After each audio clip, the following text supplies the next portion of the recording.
I started to go down a rabbit hole again. I went from being 7 months clean and sober because of prison. And then another 3 months after that, I would go to my friend's bar. I would drink, order some stuff, and then it would be 3 days later. I hated it. I genuinely hated it. And I was having fun in the moment, but then you know how it is. That fun turns into depression. That fun turns into regret. That fun turns into, where did this go? How did I become this? And it happened a lot. It was terrible.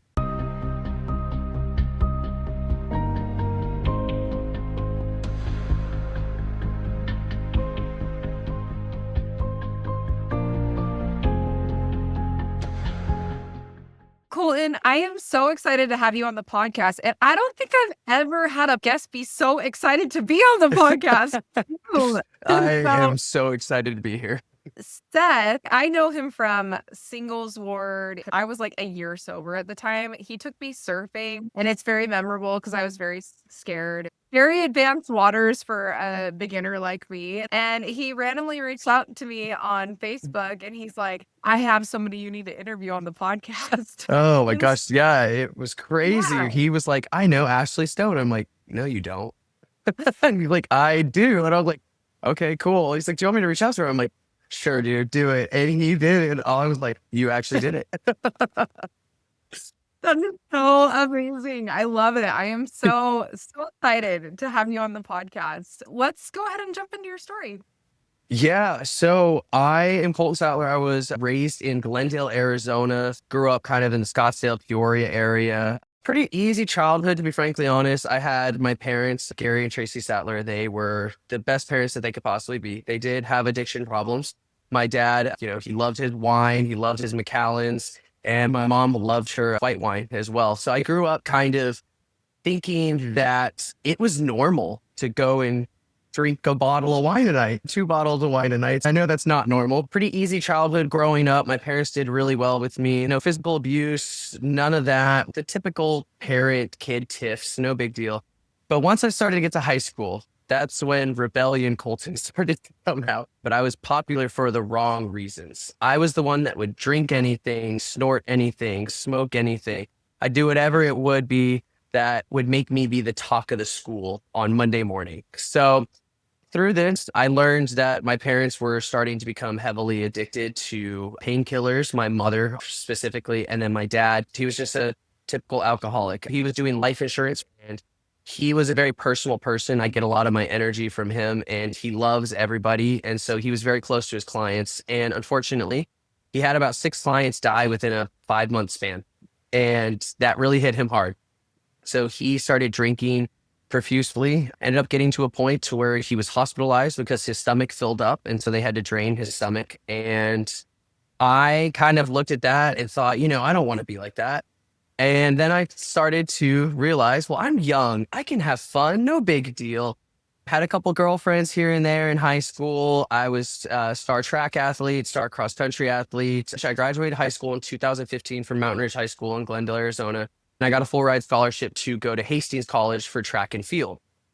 This is where I ended up finding out how the Midwest can party because there's not a lot to do. And I was doing cross country, I was doing track. I really wasn't happy with being out there necessarily. I saw the money and I took it. I decided it was free college. I started drinking pretty heavily. I decided that I needed to go back to Phoenix, Arizona. So I went back illegally, according to the NCAA, because back then they didn't have the transfer portal like they do these days. I didn't tell my cross country coach or my track coach that I was talking with Grand Canyon's coach already. And I transferred there. I shipped all of my stuff, everything like that. And one day I got a call from the NCAA and they're like, hey, were you at Hastings College? I was like, yeah. And they're like, yeah, you didn't talk to them about leaving. You just transferred. You were talking to them illegally. I was like, I was. That's true. They're like, yeah, we have to suspend you for a year. And I was like, okay. So in that year, I was training by myself, practicing by myself, started going out to a lot of parties. So when you're an athlete, I think your husband was a star baseball player. So, he knows the athletes go hard. I was going as hard as I could because I didn't have any responsibilities. And then one day I got a call and they said, hey, you are being granted to run unattached, which means you can run, but not in their uniform. So you're running with the team, but not a part of the team. And I was like, all right, cool. So I got my stuff back together. I was like, all right, we got to get in tip top shape again. quit drinking, quit smoking. And I was like, all right, we're doing good. Well, I was training the night before my first race back, and my mom posted a picture on Facebook. And a family member's joint account that lived in Queen Creek, Arizona, commented on it and was like, hey, our son's going to be racing there. I like looked at it and I'm like, who the heck are these people? I'm like, I don't know who these people are. So I go in, I asked my mom about it, and she's, oh, they're the Mormons. They live right down the street. And I'm like, the Mormons, like the helmet hat people? And she's, yeah, the helmet hat people. I'm like, oh, cool. Why don't we ever see them? Well, there was a tiff between your father and them. And my dad, it's not that he didn't like people at the church. He just thought it was very weird. He just thought the whole entire thing was weird, which I did too during high school. But obviously, look where I am now. So fast forward a little bit, I did the race. I stayed and I watched their kid race. And it happened to be that their youngest son was getting baptized that weekend. And so the whole family that is in Boise, Idaho. So actually, the person who sent me the very first podcast of yours, her name is Becky, and her husband and their kids came out to watch the baptism. The twin thought it would be a good idea that, hey, you should surprise them, come do the family activities. At the time, I was not living at home. Me and my dad and my mom didn't get along very well. I wanted to live by myself, the typical teenager thing. So I lived in Tempe. So it was only like a 20-minute drive from Tempe to Queen Creek area. So I was up there pretty much every day. I watched the baptism, and I remember like turning around and looking at the Sattlers from Idaho and was like, this is kind of weird. I'm feeling something like, what is this church about? And they talked to me a little bit, but I think the perception with LDS members is that when they see you, it's like, all right, we're zoned in, we're going for you. We're going to grab you and put you under the water. And they're not like that. They want everyone to express themselves in the best way possible. So they talked to me a little bit about it, but I didn't think about it very much right then.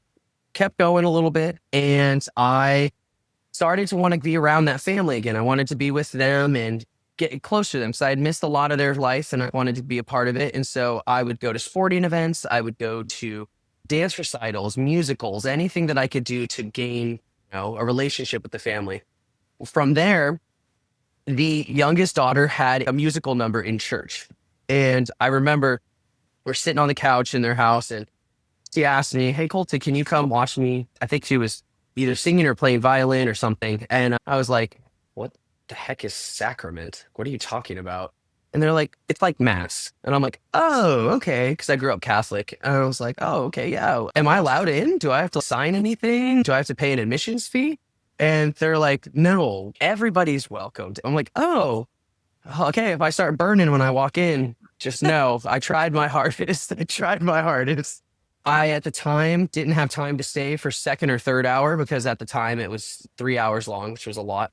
So I left, and then a couple weeks later, the oldest son was having a talk, and the talk was just a really short one. You know how when they have the teenagers come up, give a 5-minute talk why I believe. That was pretty much it, but he wanted me to come. So I came, and at the time, my cousin, he was teaching, I want to say the deacons, I think. So I went to what was called gospel principles, and then we went to the deacons. And I felt something. It was weird. I didn't know what it was, and I kind of was like, all right, well, that was a cool experience, but that was 3 hours long. I'm not doing that again. That's dumb. So this was around summertime. I went home to see my parents that night, and I was doing some homework, and this little thing was like, hey, you need to text them and ask them if you can go to church with them on Sundays. And I was like, that's so stupid. Why would I do that? I have never been a church person. Like, I've been to church, but not like a religiously person, like where I go every Sunday. And 2 hours later, I just hear this voice again. Like, what is it tonight? And I'm like, I know I'm not drinking. I'm sober right now. There is no way that I'm going to LDS. I called it Mormon church at the time, but Mormon church. And 2 hours later, I was on the phone with my cousin asking, hey, do you care if I attend your guys' church with you too? This probably went on for about 6-7 months. I went to church with them, not every single Sunday, but when I could. And we were sitting gospel principles one day. And across from me are Elder Andreezy and Elder Budge, my baptizing elders. I'll never forget them. I still talk to them. And they asked a question and I said, well, when I get baptized, and I just froze. And I was like, I did not just say that. There's no way I just said that. That's dumb. And then I went, you know what? But it felt really good. Okay. So I just continued on. My cousin and his wife knew about my dad's thought process with the church and everything. And so They texted me that night, like, hey, so you said something today. I'm like, I know. I don't know if I want to or not. And they're like, well, so here's the way our church works. So you have lessons with the missionaries. I'm like, the kids that are my age that come over to the house, why would I learn from them? And they're like, well, yeah. And I was like, okay, I will do it, but one of you has to be there with me. And at the time, I'm not sure what I was thinking. I'm not sure if I thought these kids were going to perform like some witchcraft or something, but I need someone there with me. And these two were the best. Elder Budge was the serious one. Cause in the group, you always have to have that serious one. And then you got the other one, Elder Andreezy, who is literally just, let's bring it full circle. Let's have some fun with it.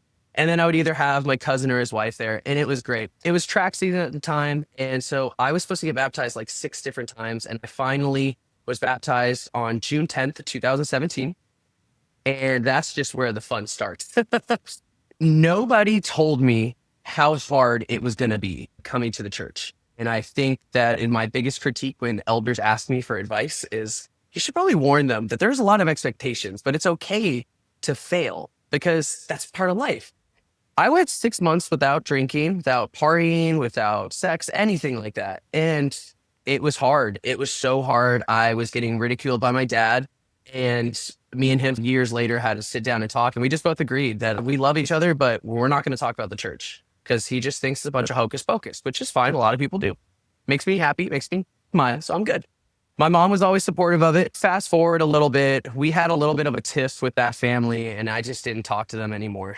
Just some family drama and it just wasn't recoverable at the time. I was working at Phoenix Children's Hospital. I decided to go to this place that you probably know very well. And it's called Old Town Scottsdale. And I started just partying nonstop. I was making great money at Phoenix Children's Hospital and I was going out. I was spending all of it. I mean, I had an Amex and it was just swipe, swipe, swipe, bottles, drugs, girls, anything that you could think of, that was me. And we were going so often that I started getting local discounts. I started getting all of this stuff. I ended up there for a short period of time, kind of working with some celebrities. And I also partied with some celebrities, names like Sway Lee, G-Eazy, Post Malone. So one night I was doing, my drug of choice is cocaine. I mean, it's always been that because Scottsdale is very prevalent and it's the party drug. And so I one night got approached by this big African-American guy, like all big. And he's like, hey, are you Colton? I'm like, yeah. And he's like, Sway Lee wants to see you in the bathroom. And I'm like, Sway Lee wants to see me in the bathroom. What dumb nickname. Someone has the rapper's nickname. I walk in there and there's Sway Lee. He's like, I heard you got the heat and this and that. I'm like, I was starstruck. I was like, oh my gosh, you're Sway Lee. And he's like, yeah, man, but I heard you're a partier. I'm like, yeah. So of course I got my stuff out. I was like, yeah. So a couple days go by and I get a call from one of his managers and he's, hey, he wants to spend his birthday in Scottsdale. Would you want to throw him a big party? And I'm like, of course, why not? So I got this big house in Paradise Valley. We ended up throwing him a party and everything like that. And that's how I met Post Malone. And that's how I ended up getting to go a little bit on tour with him. And then I met G-Eazy along the way, who I kind of like wanted my life to be like at the time. Now, when it comes to the church, as soon as I had my tiff with my family, I really didn't care. I went into self-destruction mode. I have never, ever once questioned if there is a God or a Jesus Christ, but I ended up not really thinking the church was worth it. I went from being a teacher with the deacons to just thinking, wow, this church is true. I believe it, but I don't care. You know what? We're just going to just screw it. Was I lying to people saying I was going? All the time. I told them that I was like, yeah, I went last Sunday. It's great. Oh yeah. Family home evening. Yep. Definitely did that. So one day, it was the day after my birthday. I had gotten this big mansion with private chef, all this stuff in Mesa. And I was sitting in the pool at 5 a.m. I had just taken some ecstasy and I just had this premonition. It wasn't from God at all. I know that. But I was like, I got to get act together. I got to get out of here. And if I don't leave Arizona, I'm done. And so I moved to California. And I was still kind of partying with artists here and there. And so then I started working for Tri-City Medical at the time as a lab technician as well. And I still wasn't going to church yet, but here's the moment where kind of things switched a little. My dad had a disease called factor V Leiden.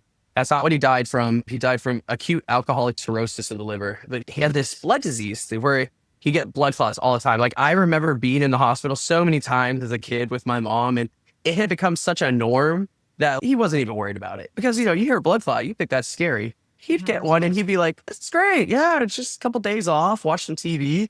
I'm like, my gosh. So I ended up getting 2 blood clots on my lungs and 1 under my kneecap. I wasn't partying at the time. I remember I was sitting in a couch like this just so I could literally breathe because it just felt so much pressure. And I went 3 days without going to the hospital because I just kept thinking, oh, it's going to go away. It must just feel like a little pain, no big deal. And so my dad finally, he just said, you need to go. You need to get out. You need to go to the hospital. So I go to the hospital and it's COVID times right now. And it's the same hospital I worked at. So of course they didn't give me any special treatment. They were like, yeah, you work here. You'll be fine. Once they got my lab results back, then they started treating me a lot better. I ended up having those blood clots. And while I was laying there, my dad was on his way out. He was flying from Boise, Idaho to San Diego.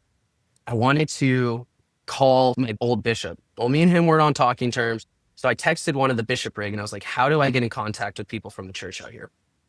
I swear to you, in an hour, there were 2 sisters knocking at my hospital door. And how they got in during COVID time, no idea. But they were there. They were like, hey, we heard that you're dying and need some help. And I was like, I'm sitting there with a breathing tube in my nose on oxy because I'm dead. And I'm like, hey, yeah, that's great. And so they invited me to go to the singles ward. And at the time, it was a YSA ward. Now it is a SA ward. But I met this man named Jim Knuckles. He was my bishop at the time. He's one of my good friends now. And he welcomed me with just open arms. At the time, I didn't appreciate it as much, but that ward has helped me so much in my life. And he's helped me so much in my life. He welcomed me in. And this is when we were having church in the courtyard because of COVID. You couldn't be out there. The chairs were like 4 feet apart. It was such a weird time. When I first moved here, there was not a soul on the beach. When it comes to talking with my bishop and stuff like that, I'm very honest with him and open about what I've done and all this stuff. And, sometimes he'll get a little uncomfortable and I'm like, all right, I did my job. There you go. Get you out of your comfort zone. He really helped me. He knew that I was having problems with drinking and drugs. And, people who say they're only drug addicts or only alcoholics, I don't think that's true because one just leads right into the other. Or at least in my experience, I should say. Some people are different.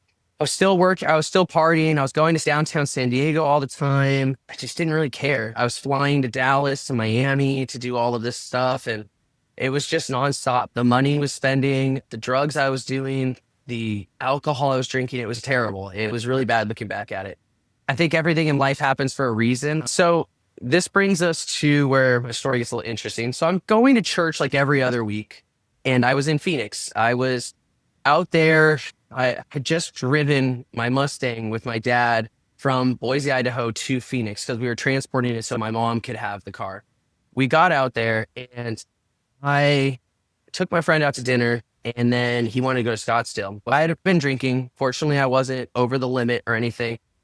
But I was driving in my friend's truck on the 101 near Indian School Road.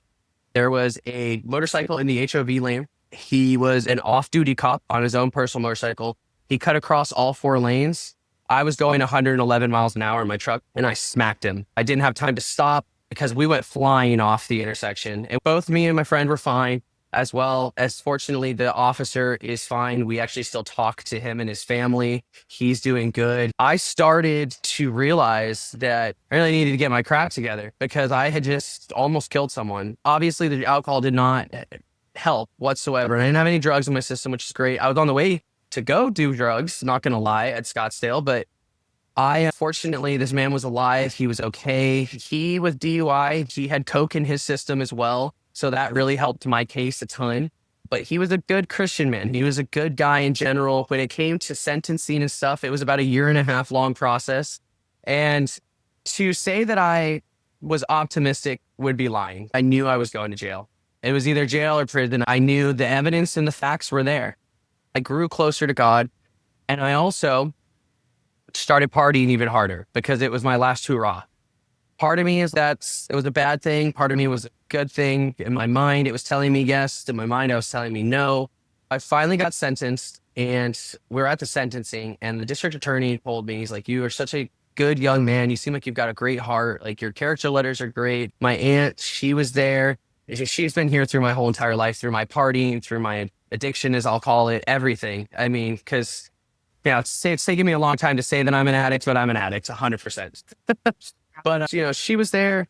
He gave her a hug, shook my hand, gave me a hug, wished me luck, wished me nothing but the best. He had to get a kidney transplant because of the accident, but he got it. And he's a great guy. I'm very happy that I can say that I was able to talk with him. So I got sent to Maricopa County Jail, a lovely establishment. I went to Lower Buckeye Jail. That's where they had me for about 2 weeks, I want to say, before they shipped me off to Alhambra. And at Alhambra, we were figuring out where we're supposed to go. We were in there for about a week. And unfortunately, COVID was still prevalent at the time. And somebody tested positive for COVID.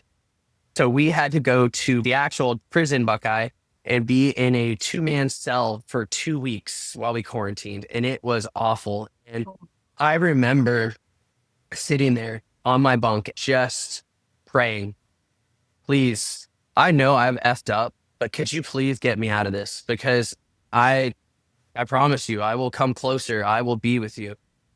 So he answered those prayers in some interesting ways, to say the least. So I went in and I went to an institution in Yuma, and La Paz was my unit. And the first person I meet there, because I asked the first person there, I was like, can I get a Bible and a Book of Mormon? And they're like, oh, you're Mormon. I'm like, yeah, that's me. I'm Mormon.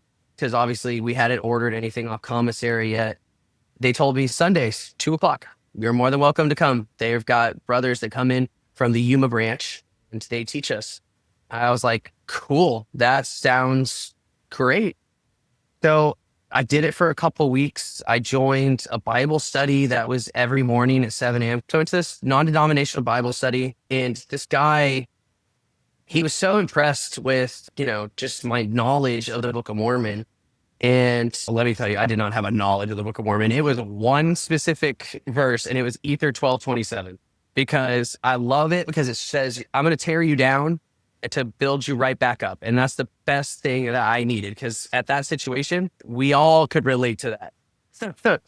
But so I met a guy in there. His name was T. I called him my companion because ultimately my time in prison was my mission, as I called it. He was great. Me and him one night decided that, hey, we really want to start a family home evening. So we rented a room out. We started with 2 people in this family home evening. I ended up, since I was lucky enough to have my aunt be putting money on my books, I bought treats and desserts for everybody that came. Like I said, the first time we did it was 2 people. Then that same week, we started Bible study on Wednesday, which was already a thing, but I kind of tried to enhance it a little bit. And then we did Institute on Thursday nights, because Institute's a huge part. Institute was really cool because everyone came. It wasn't one religion over the other. It was non-denominational. Everyone come on in, share what you have for us. And from that, we gained so many people that started asking us questions. And it went from us doing one tiny room of me and T being my companion to 30 to 40 people that were coming, all races, all ages. Yeah. And, in there, race is a big thing. You can't usually intertwine, but we didn't care. We were so happy that we had everyone in there inspired to be with us. I created lesson plans. I have a book in there that I kept because I wrote a bunch of lessons out of the Liahona that we ordered, all of this stuff. And people would see me walking on there, and my nickname in there, or my jail name, whatever you want to call it, was Preacher. Fortunately, when you have the nickname Preacher, nobody really wants to mess with you because they're like, oh, look, a godly fellow. It was awesome. So we had done this for a couple months, and the holidays were coming up. And I was like, dude, Christmas fell on a Sunday and New Year's Day fell on a Sunday. I was like, I'm going to make burritos and we're going to just hand them out to everybody. We made over about 50 burritos. We had probably 20 people come, which means everyone got pretty much 2 burritos, which was perfect. Because as you know, in there, some families completely drop these people and there is no financial support. There's no emotional support or love. I noticed that. And so on fast Sundays, we did break the fast together. I made burritos, everything like that. And every time we would meet and do something, I would try to have a snack there.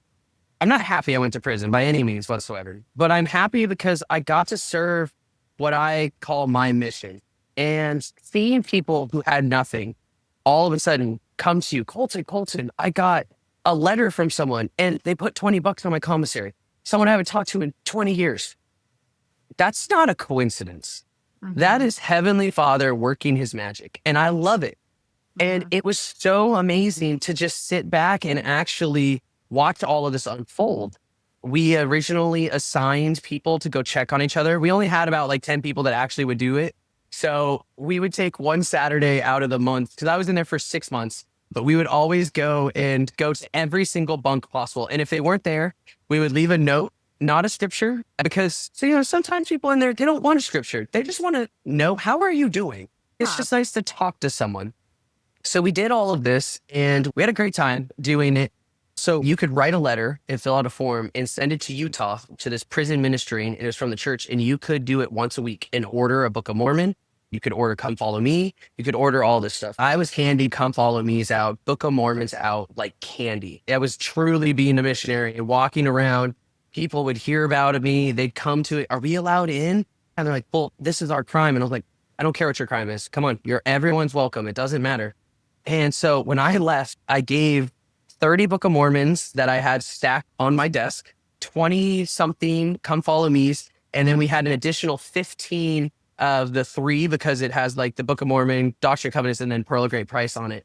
I was sending money to T while he was still in there so he could continue to do it. It was cool. It was a unique experience. Like I said, not great that we went to prison, but it's okay. Onward, all things to the good. So I got released on April 31st, 2023. Came back here, started my probation in Oceanside, California. I was going to church pretty frequently. And then my dad called me one day and was like, hey, we need to talk. And I was like, okay, sure. What's up? And he goes, so when you were in prison, there's something I didn't tell you. I was diagnosed with 2 years to live. And I just broke down. I was like, what are you talking about? And he's like, well, remember when I went up to McCall? I was like, yeah, I remember. And he's like, well, I went to the hospital. I fell skiing and I couldn't get up. And I was like, oh my gosh, what the heck is going on? And so he's like, well, it's all the drinking I've done. It's all the damage that I've done to my liver. It's beyond repairable at this point. He wasn't telling his brothers, wasn't telling his sister. He didn't want to worry people, but I knew. And one of my cousins knew as well. So me and her would converse about it. It really hit me. It hit me so hard. And I went through a little bit of a phase where I'm like, why the heck would God do this? And I had a great support system. It's not like I was lacking support. My Aunt Adrian, she was the biggest supporter.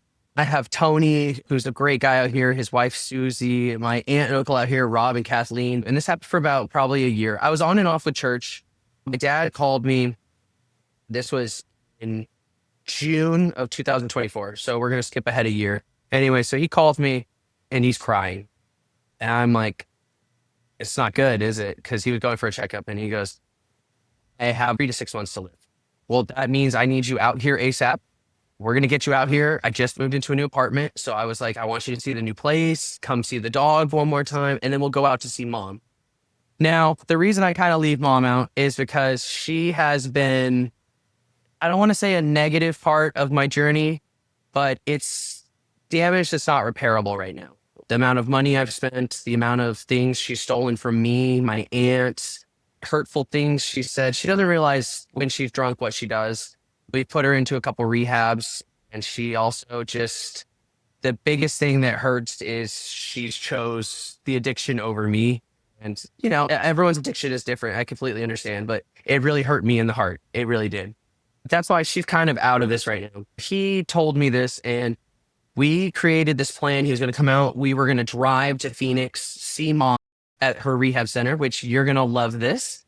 She was at the downtown Phoenix Salvation Army Rehabilitation Center. Wow, are you serious? Oh my gosh. Yeah.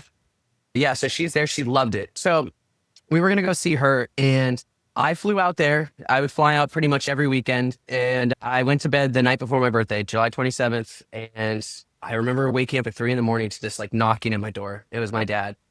And he always had problems sleeping, but this was different. And I just remember him being like, I need you to help me with something. I'm like, okay, what's up? So I put some clothes on real quick. I go out and he's trying to install a door stopper. And I'm like, what is going on? So he finally goes to sleep. I go to bed. It's my birthday. He comes upstairs and he is this blank face. And this is where he started to go downhill. He remembered it was my birthday after I mentioned it to him. He kind of got upset with me on my birthday because I wouldn't give him his car keys. And at the time, he could not drive. I mean, it was bad. So I had to hide stuff. Dad started to go downhill pretty quick. At the time, I was out here. I had my own office and I was going 5 days a week here and then fly out 2 days. But I mean, I was running myself rancid and he got really bad. I went out there for about 2 straight weeks. And then it was my uncle was going out there for them. And then my aunt was out there all the time. So we had a good support system.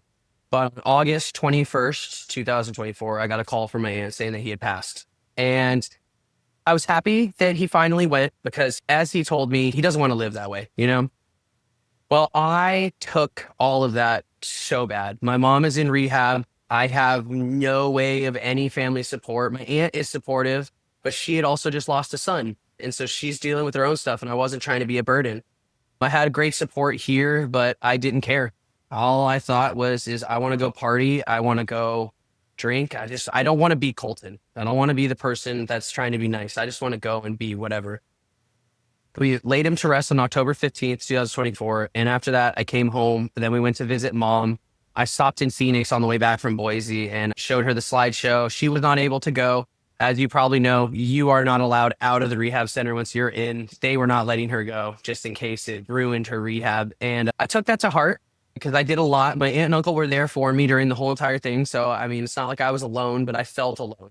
I felt that my mom should have been doing this, should have been there to help me. I drank, did cocaine, smoked weed. It was my escape. Just fast forward to December of last year. I had a stroke.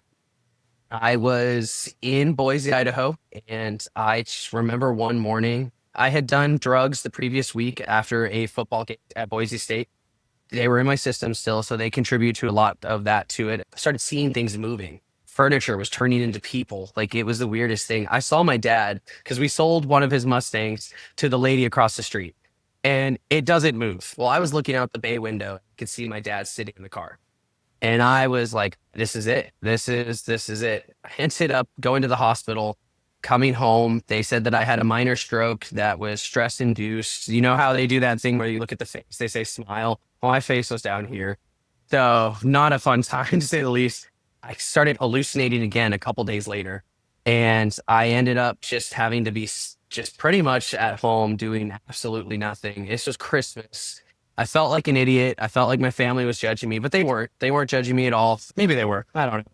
I went back home to Oceanside. It's all alone here. And my bishop and I, at the time, Mr. Knuckles, were supposed to go and do something. I'm not sure what we're supposed to do.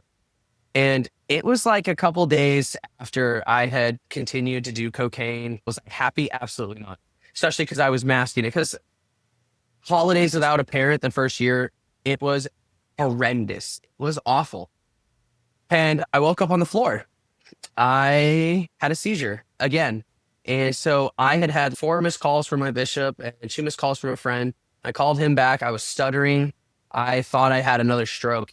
And they took me to Scripps Medical Encinitas down the road. You know, my EKG came back fine, thankfully. Everything came back, but the one lining thing in there was you had cocaine in your system. It was for a couple days that I just laid here on the couch and kind of recovered. And then I just thought about it and I'm like, my dad would be so disappointed in me right now. He did not want me to go through this. And so I decided that I was going to go through this darn thing and I was going to do it the whole way. I kind of went church hopping for a little bit. There is a huge need for single adults in the church, and I never realized that. Well, so the one that we have in San Diego County is now at our building because they consolidated into one thing. So we have anywhere from 21-year-olds to 45-year-olds. And so I really wasn't about it. And I was like, I'm good. And so I went to the ward that I'm in now is the Harbor Ward, which is a family ward because I see myself starting a family within the next year. My girlfriend, Angelica, lives in Vegas. She's a teacher as well. She loves kids and she's a recovering addict as well. She's 6 years clean. And then ever since my journey of being sober, she has decided to become sober. She's an amazing support that I have.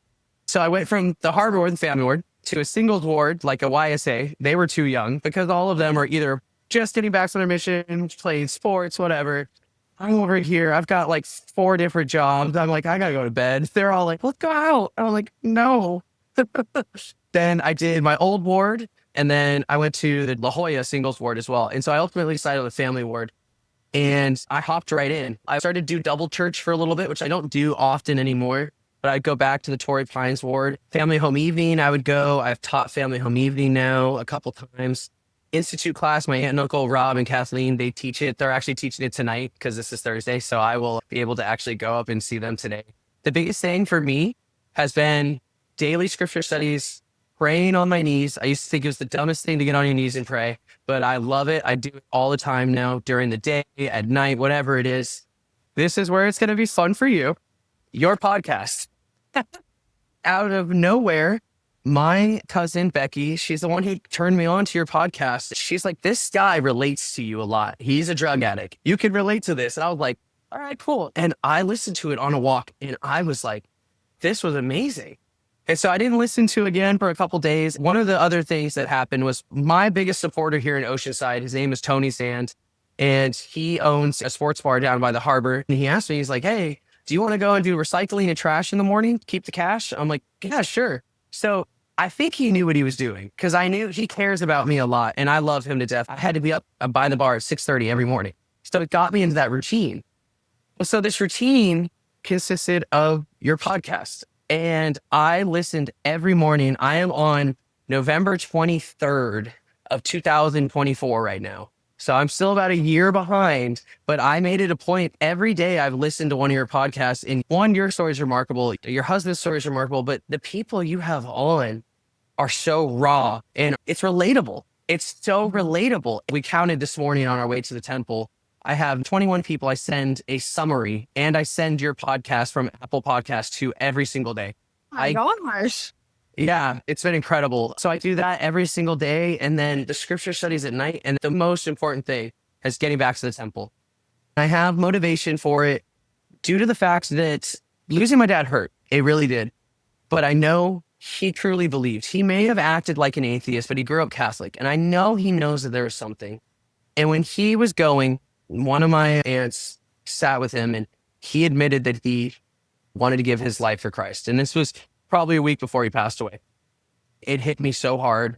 And my uncle, who lives in Omaha, I have plans that I'm going to do his work in the temple with him. It makes me really happy. It makes me sad, but in a good way, not in a bad way, because I know that I'm doing my part. I'm doing as much as I can for him, for myself. And I know that he would want me to be sober. So as of today, what day is it? It's the 3rd. I am 93 days sober and clean. It's amazing. I was talking with my current bishop 2 weeks ago, and he's like, well, do you even think about drinking and drugs? And I was like, it actually makes me want to throw up thinking about that. Yeah, the temple has been such a amazing place for me to go back. I try to go once a week. I went to the LA temple for my friend's sealing. Oh my goodness. It is huge. It's absolutely massive. I never knew that you walked from room to room. I didn't know that. It was really neat to me. I've started wearing garments again.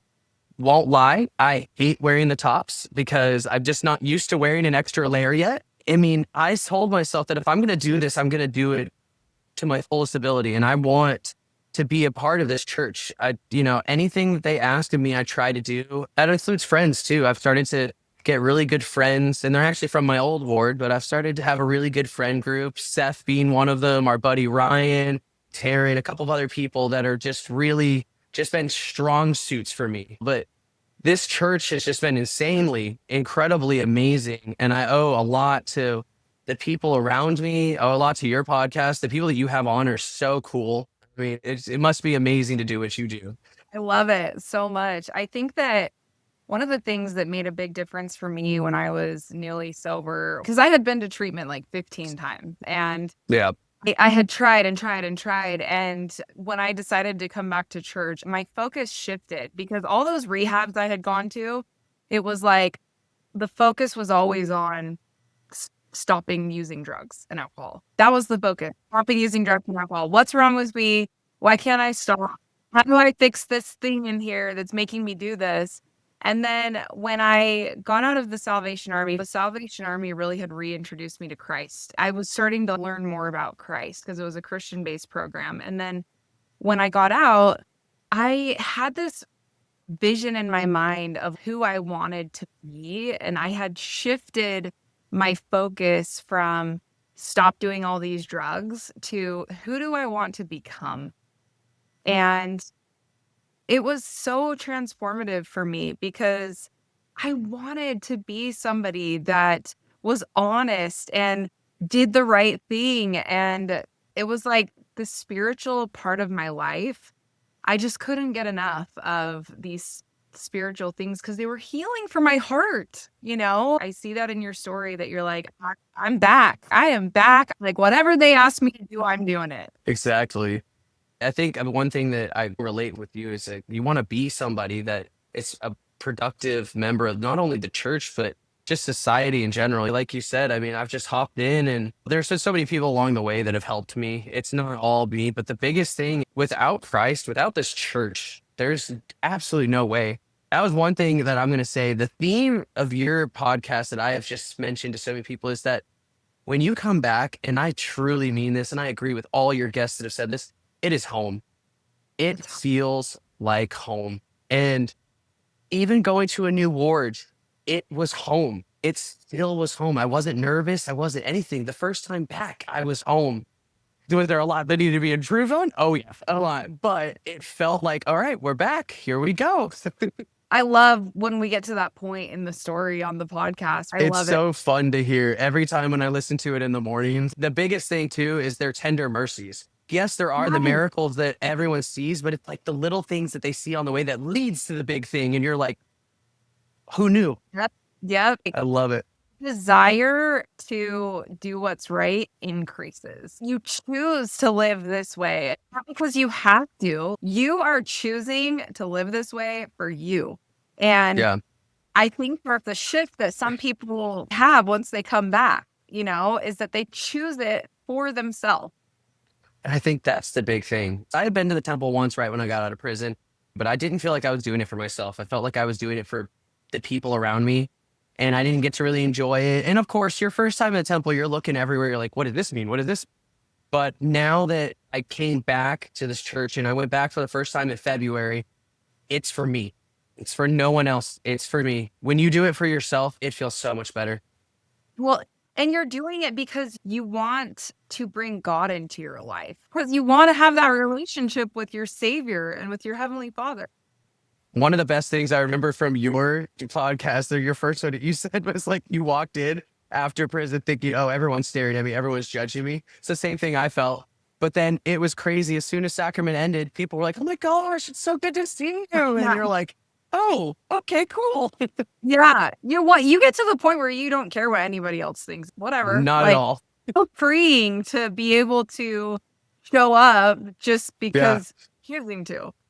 I know. It's remarkable. And just the church has been great. And once you get that friend group with the church as well, I think your life just gets so much better because a lot of my friends, it's not that they don't like the church by any means, they support me, but it's more that they're going to judge. They're not going to understand certain things. And fortunately, a lot of my friends have been so supportive of the no drinking and no partying. And there have been friends that have left, and that's okay.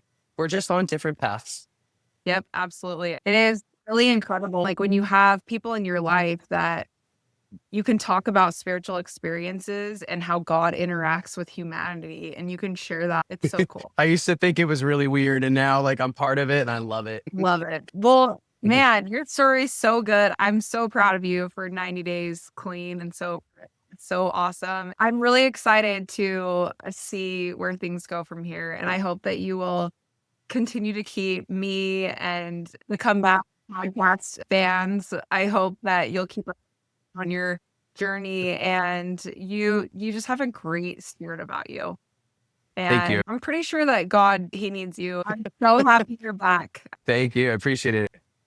A lot of people have asked us how they can support the podcast, and we have created a Comeback Podcast merch line on our website, www.comebackpodcast.org. All of the money made from the merch goes right back into the podcast. So if you are interested in supporting the podcast and you want to purchase some merch, we would love it. Check it out. Thank you so much for being a supporter of the Comeback Podcast and listening to our episodes. It would mean so much to us if you would like and subscribe to our YouTube channel. It helps other people be able to find us, and we want to share this message to everyone.